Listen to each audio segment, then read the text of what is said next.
frase "penso, logo existo" é famosa e ela representa o ápice do longo processo de reflexão produzido pelo filósofo francês René Descartes. Esse processo se encaixa dentro do que é classificado na filosofia como racionalismo, que é uma corrente de pensamento oposta ao empirismo.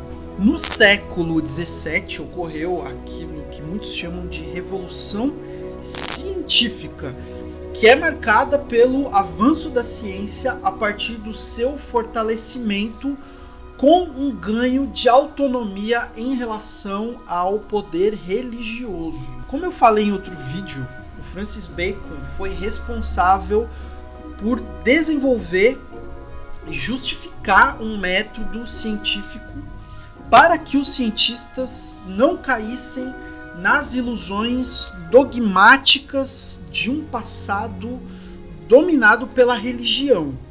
O Descartes deu mais um passo nessa direção, mantendo a ideia da importância de um método e fortalecendo a busca pelas bases de um conhecimento seguro e livre de ilusões. É bom lembrar que no Renascimento, ao mesmo tempo em que a Igreja perde influência na produção do conhecimento científico, a própria ciência também é vista com desconfiança, porque ela ainda precisa provar que pode substituir as antigas formas de conhecimento. E o Descartes ele se apropria dessa desconfiança, ou seja, desse ceticismo, e aí ele transforma esse ceticismo num elemento fundamental para desenvolver o seu método de investigação filosófica sobre o conhecimento. O Descartes radicaliza o ceticismo com a finalidade de demonstrar que existe uma base firme sobre a qual o conhecimento científico deve se apoiar. Então ele vai colocar em dúvida tudo aquilo que for possível ser colocado, desde as coisas mais banais até as ideias mais sofisticadas que nós temos, para que apenas restem verdades que estejam livres de qualquer tipo de dúvida. E assim, a dúvida metódica, ou a chamada dúvida hiperbólica, exagerada, ela coloca em xeque, por exemplo, as nossas experiências sensoriais, ou seja, aquelas que têm origem nos nossos 5 sentidos.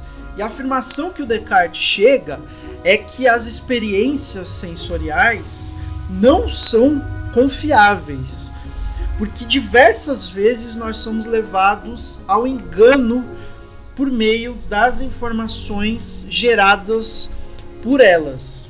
Alguma vez você já andou pela rua e teve a impressão de que alguém te chamou, aí em seguida você olhou para o lado e não tinha ninguém estava te chamando?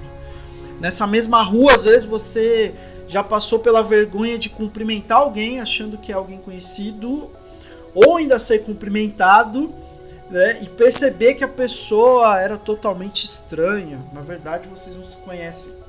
Agora, dá uma olhadinha nessas imagens a seguir. Embora você enxergue, esta imagem não possui pontos pretos entre os quadrados. Todos os pontos são brancos. Embora não pareça, as retas da imagem, elas são todas retas mesmo, e não inclinadas. Quando você olha para a cruz no centro da imagem, automaticamente os círculos rosa desaparecem. Só parece, mas na verdade eles não desaparecem. Acredite, os 2 círculos laranja, eles são do mesmo tamanho.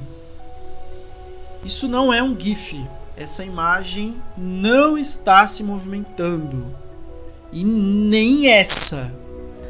Essas ilusões de ótica, além dos exemplos que eu dei antes delas, né, de você andar na rua, cumprimentar alguém por engano e tal, são a prova de que os nossos sentidos não são confiáveis. É muito comum ver ou até mesmo ouvir algo que na verdade não é uma impressão real, concreta, objetiva. Assim, todos nós, pelo menos uma vez na vida, já fomos enganados pelos nossos próprios sentidos. E sendo assim, um conhecimento 100% seguro não pode se basear unicamente na experiência sensorial. Se os nossos sentidos podem nos enganar, o que restaria então? Seria então a existência uma eterna dúvida? Não dá para se apoiar em nada? Descartes ele complica ainda mais a situação quando ele afirma que talvez nós estejamos dormindo e o mundo real não passe de um sonho. Ele percebeu que isso é possível, porque não há provas certas de que nós estamos de fato acordados. Um bom exemplo disso pode ser identificado nos pesadelos. Quem nunca acordou assustado devido a um pesadelo horrível? Se você já vivenciou isso, certamente já vivenciou, então você teve essa reação devido ao fato de que acreditou cegamente que a situação vivida no pesadelo era real. Mas isso foi um engano, não passou de um engano. E como que nós podemos ter certeza de que você não está sendo enganado também nesse exato momento? Não há indícios certos de que nós estamos acordados ou dormindo agora. Mas calma. Agora eu quero que você repita comigo o seguinte mantra cartesiano: eu sou, eu existo. Repetiu? Então, pois bem, quando você repete essa frase, não existe a possibilidade de você estar errado. Para que você diga e tenha consciência disso, é preciso, de fato, que você exista.